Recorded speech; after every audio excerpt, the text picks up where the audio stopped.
Em nome do Pai que me criou, em nome do Filho que me resgatou, em nome do Espírito Santo que me santificou. Divina vontade, reina na minha vontade. Divina vontade, eu dou a minha vontade própria para me unir a Maria, que possui todos os méritos e os frutos da divina vontade. Vinde nesta ação que estou a fazer e em todas as outras que irei realizar ao longo deste dia. Vinde, Espírito Santo, vinde por meio da poderosa intercessão do Imaculado Coração de Maria, a vossa amadíssima esposa. Vinde, Espírito Santo, vinde por meio da poderosa intercessão do Imaculado Coração de Maria, a vossa amadíssima esposa. Vinde, Espírito Santo, vinde por meio da poderosa intercessão do Imaculado Coração de Maria, a vossa amadíssima esposa.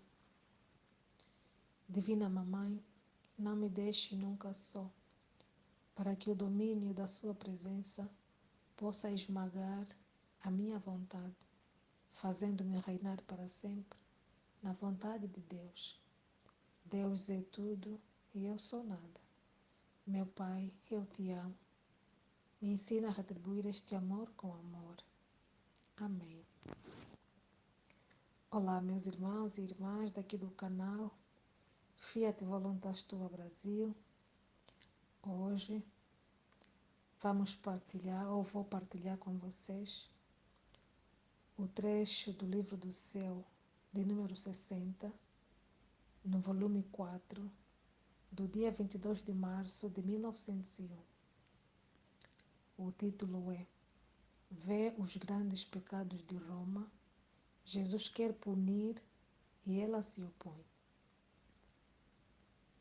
Luísa começa a dizer: continuando o meu estado de privação e, portanto, de amargura indizível, esta manhã o meu adorável Jesus veio e me transportou para fora de mim mesma.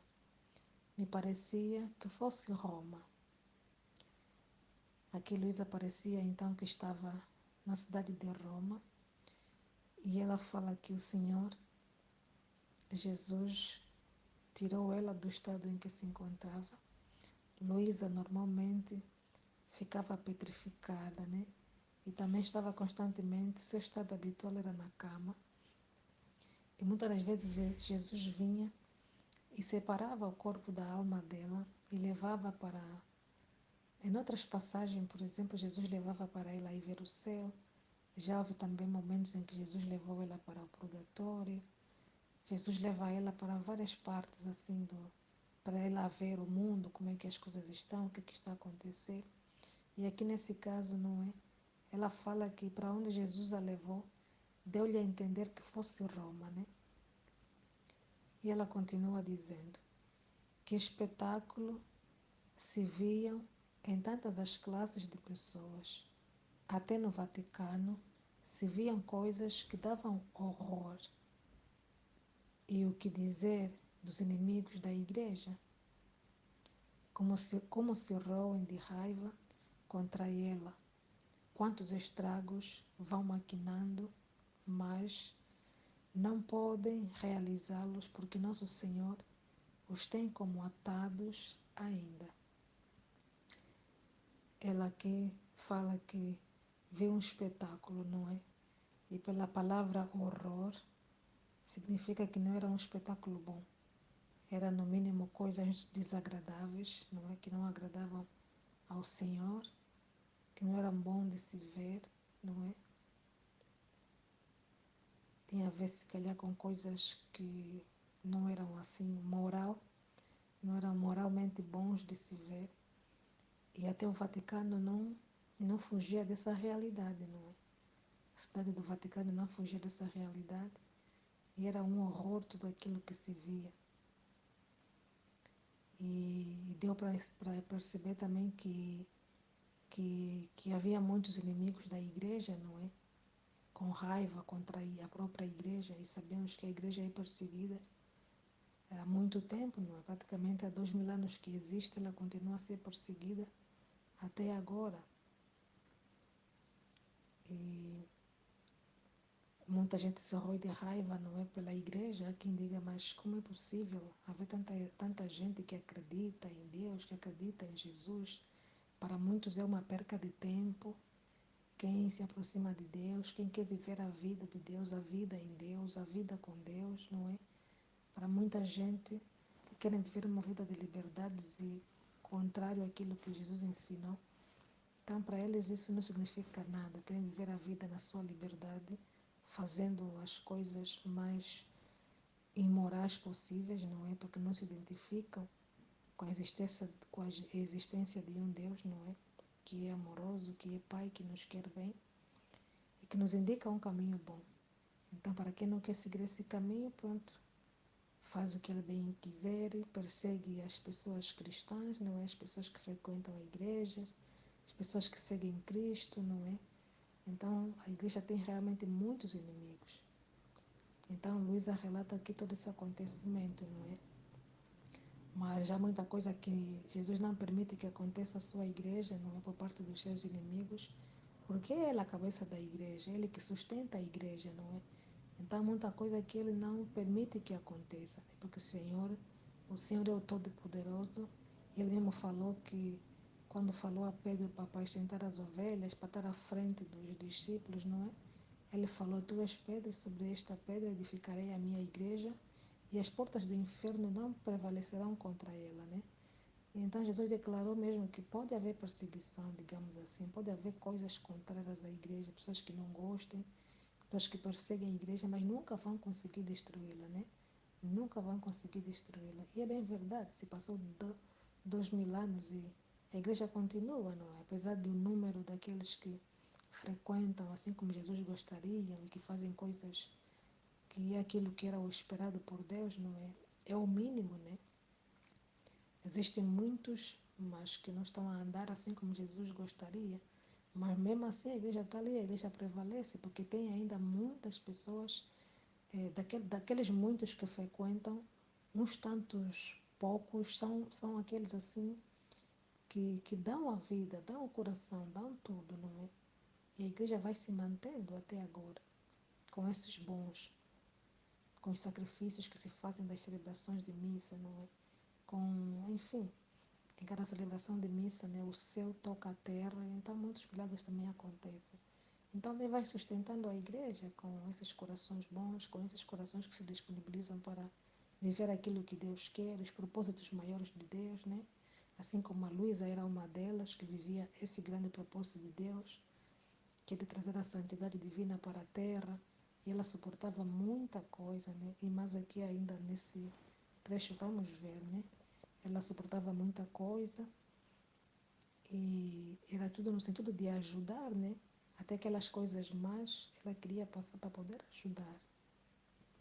Continuando aqui, fala assim: Mas o que mais me espantou é que via o meu amante Jesus quase em ato de dar-lhe a liberdade. Quem pode dizer como consternada fiquei?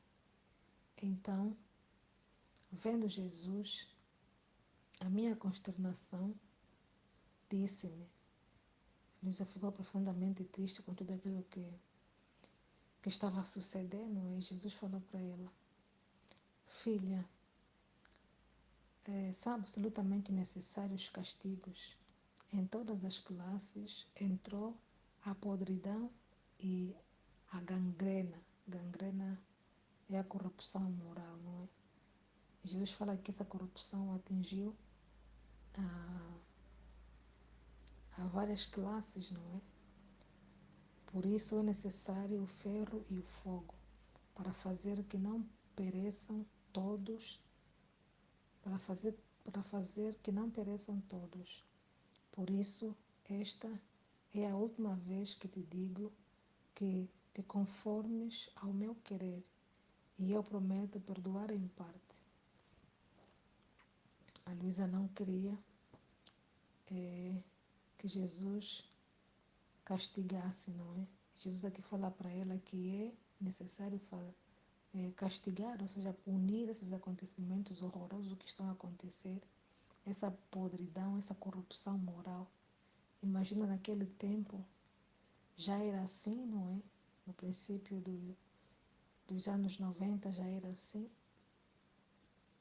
Imagina agora como é que as coisas estão, né? Praticamente continuamos a ver muita imoralidade, muitas coisas imundas, muitas coisas horrorosas, não é? Aqui no mundo no geral e até dentro da igreja, porque aqui nesse trecho em particular, nesse episódio, narra que até o Vaticano não ficou fora disso, né?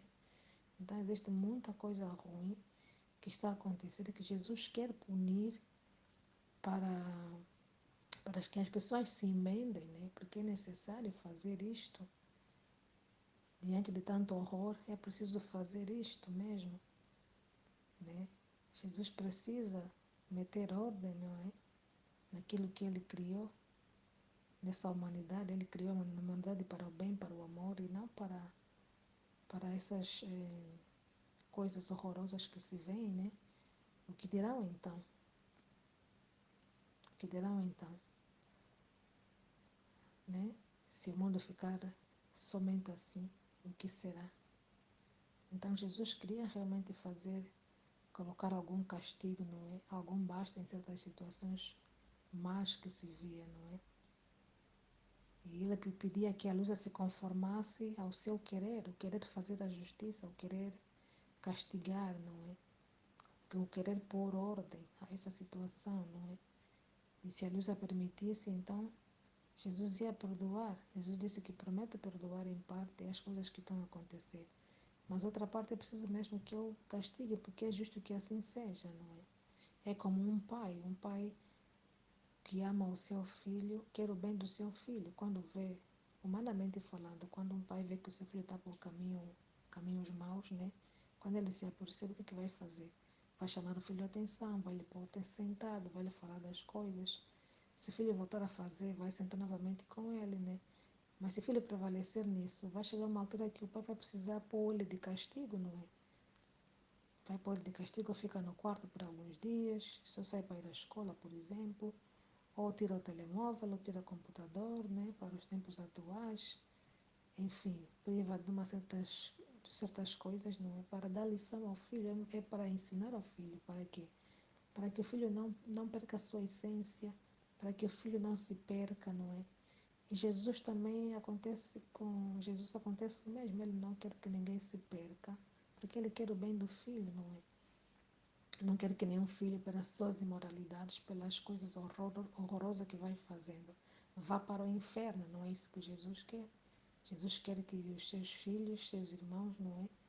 Vão para o céu. Então, se for necessário castigar para ele se emendar, que assim seja, não é?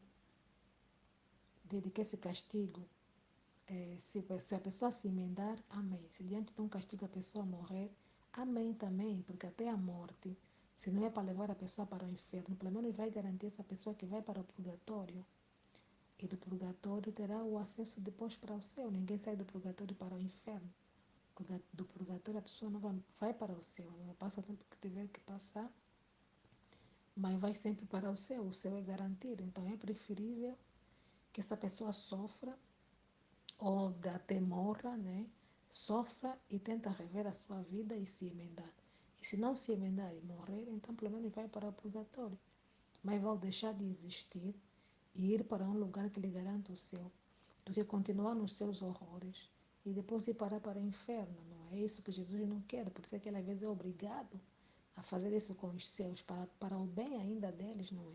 Por mais que seja dolorido e sofrido, mas que deixa de existir essa criatura, mas é sempre uma punição para o bem, nunca para o mal. Imaginemos aqueles horrores que estavam a acontecer naquela terra onde também havia aquela terra onde viveu o sobrinho de Abraão, o Lot. Quando eu me lembro, depois já falo um pouquinho mais a seguir sobre isso.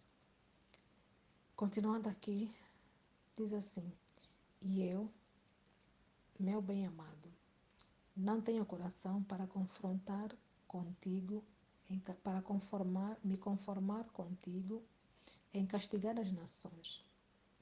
E ele, Jesus, não é? Disse: Se tu não te conformas, sendo de absoluta necessidade de fazer isto, eu não virei segundo o meu costume, e não te manifestarei quando enviarei os castigos, e não o sabendo tu, e não encontrando eu quem de algum modo rompa a minha justa indignação, darei livre alívio à minha ira, e não terás nem sequer o bem de fazer perdoar em parte os castigos. Então Luís aqui de todo não queria, diz que o seu coração não aguentaria e não se conformava em ver Jesus a castigar as nações, não é? E ele falou para ela, se não te conformas, mesmo sabendo que é necessário fazer isto, se tu não te conformas, então eu não vou vir, como é meu costume aparecer para ti, porque Jesus vinha constantemente, não é, ter com a Luísa, era uma presença constante, o seu contato com a Luísa, não é? A sua presença era constante para estar com ela, lhe ajudar, esclarecer as coisas, lhe formar para aquilo que ele queria, lhe ensinar, não é o que era necessário. Então ele falou, se tu não te conformas com isso, eu não vou vir como é de costume, não é? Mesmo tu sabendo que é necessário fazer essas punições, se tu não te conformas, então eu não vou vir como é costume. E também não vou te manifestar quando é que eu vou fazer, não é? Quando é que eu vou dar esses castigos ao mundo, não é? Porque se tu não sabes quando é que eu vou dar esse castigo, não é? E também se eu não encontrar de algum modo alguém que possa romper essa minha justa indignação, não é? Porque Jesus diz que é justo a indignação que ele tem com as nações pelos horrores que estão a fazer, pelos horrores que se vê, que se está a se praticar. Então Jesus diz que é justo essa indignação e queria que Luísa se conformasse com isso. E como ela não se conformava, então Jesus disse, olha, eu não virei e nem te vou dar a conhecer quando é que vou castigar, não é? E tu não sabendo isso, e também se não aparecer alguém que possa interromper, digamos assim, que possa quebrar essa minha indignação, não é? Darei alívio para dar alívio à minha ira, darei alívio à minha ira, e não terás nem sequer o bem de fazer perdoar em parte os castigos.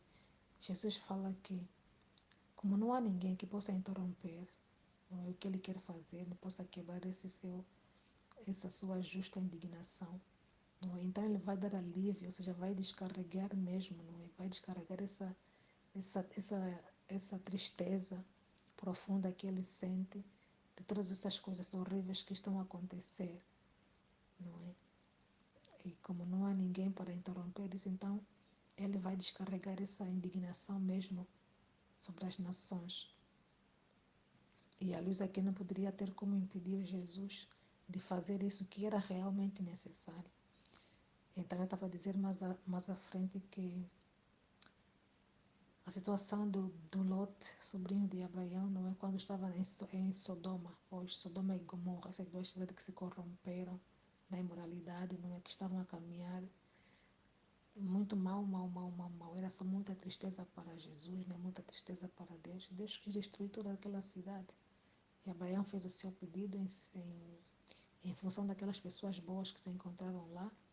E uma das pessoas era o seu sobrinho Lot, não é? A família dele. Não?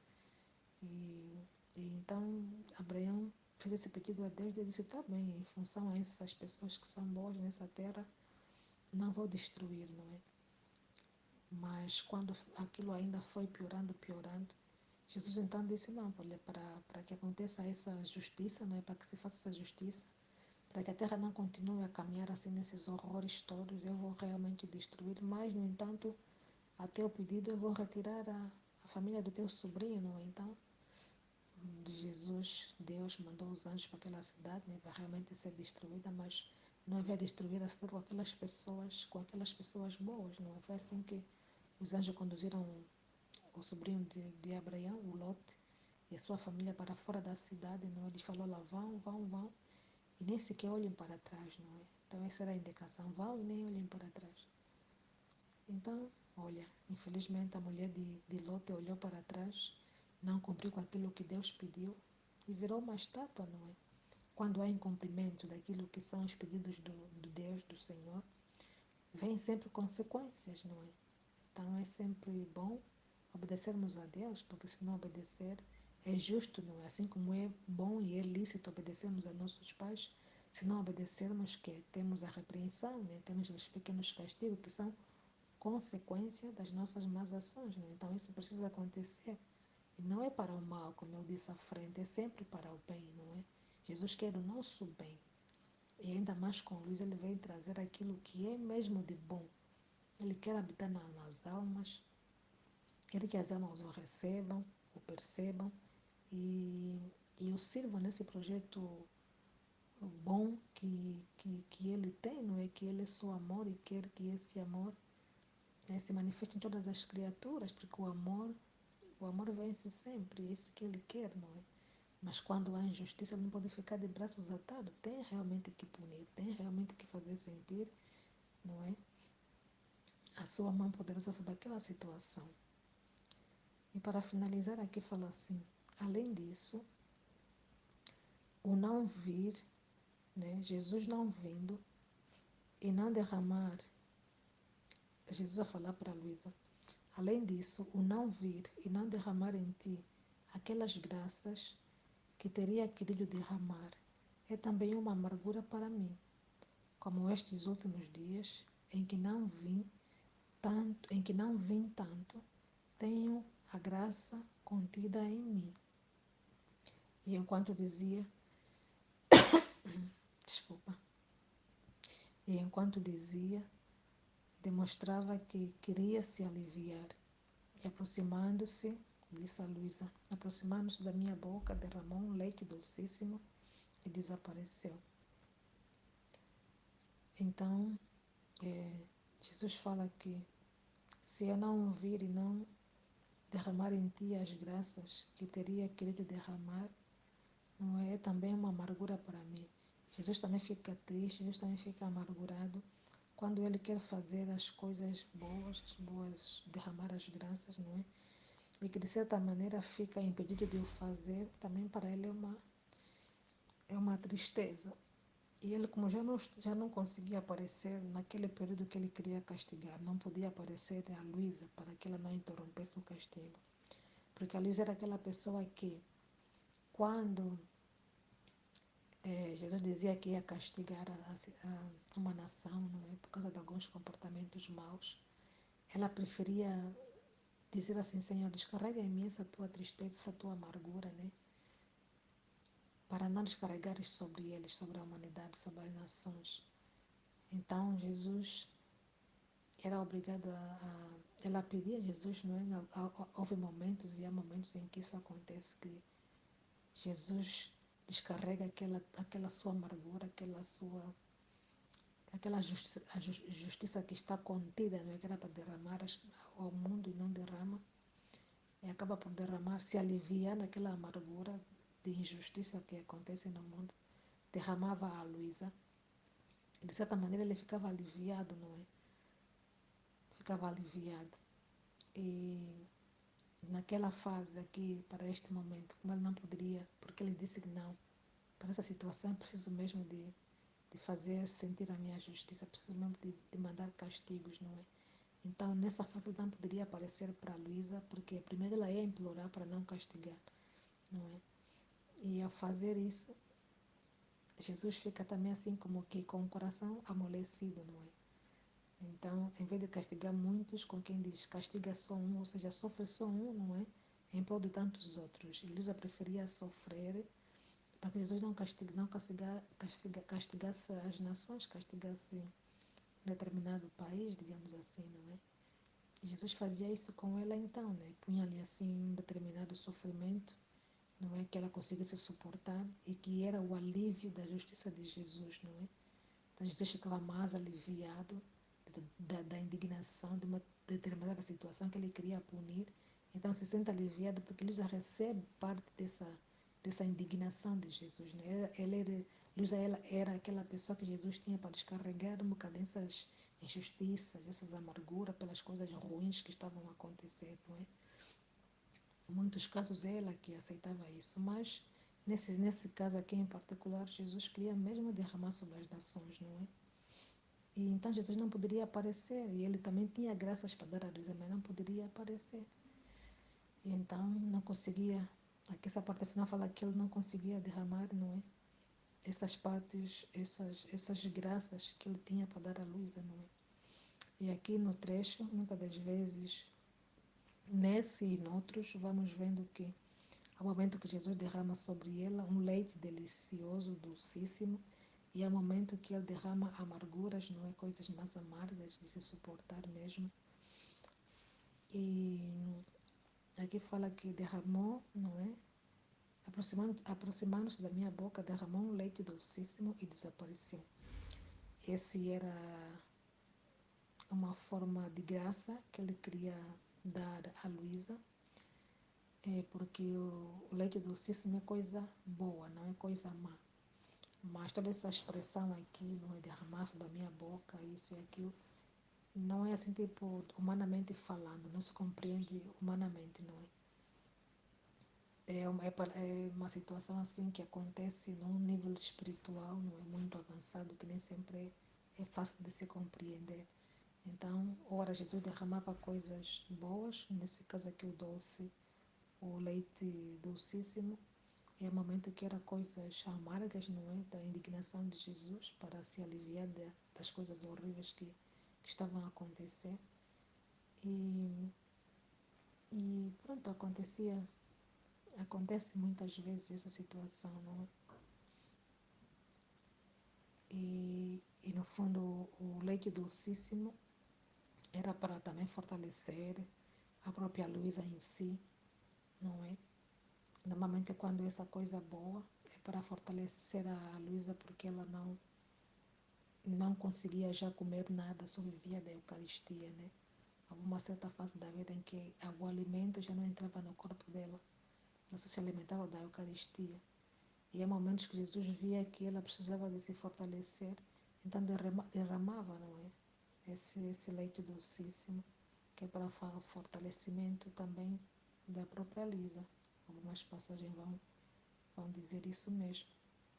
E quando era coisas amargas, era tipo assim um pequeno sofrimento, um pequeno sofrimento, uma pequena penitência, né? Que você precisava fazer. Era doloroso também para ela, era difícil também para ela suportar aquilo. Mas ela aceitava na mesma para que Jesus não derramasse esses castigos, não essas amarguras para as nações. Então ela vai equilibrando um bocadinho, né? A justiça de Jesus, tentando amenizar a situação para que Jesus não castigue assim constantemente, né? As situações horrorosas que vão acontecendo aqui a nível do mundo, não é? E que são tantas, né? Então, são tantas e deixa o coração de Jesus tristíssimo. Rezemos para que, assim como Jesus quer encontrar, não é? Corações disponíveis para o acolher, para o amar, para o compreender. Entreguemos ao Senhor essa intenção de ser também este canal de bênção, de ser também este canal que Jesus se utiliza, não é? Para poder ajudar aqueles eh, que se encontram a praticar essas coisas que não são boas, não é? Para que haja conversão dessas pessoas, para que haja o conhecimento daquilo que Jesus vem trazer através de Luísa Picarreta, que é viver o reino da divina vontade, permitir que Jesus venha, que se instale, não é? Com aquela abertura total, como Luísa deu, não é só disponibilidade, dentro da sua pequenez, da sua simplicidade, abrir o seu coração, para permitir Jesus vir e fazer com ela coisas boas. Então que possamos também ter essa abertura, que Jesus vem com suas potências diante dessa nossa pequenez, não é? A nossa simplicidade e a abertura do coração, que Ele venha também e que consigamos também, como Luísa, ajudar, não é? Ajudar para que aquilo que possamos nós, aquilo que possamos nós fazer para atrair mais almas para Jesus e contribuir de um sentido positivo para ajudar mesmo, não é? A que hajam pessoas melhores no mundo, para que as pessoas compreendam o projeto de Deus, que é maravilhoso, para que as pessoas se abram também a esse Deus que se quer dar de uma forma permanente, não é? Completa, com tudo o que Ele é, com tudo o que Ele tem. Então, o nosso sacrifício em, em rezar, em nos disponibilizar para aquilo que o Senhor quiser, é para que mais pessoas então possam também aderir, para que mais almas se salvem, não é? Para que mais almas cheguem ao conhecimento dessa verdade que Jesus quer passar, que Jesus veio trazer através da Luísa Picarreta, não é? Que é viver o reino da divina vontade. Amém. Fiat. Jesus, eu confio em ti.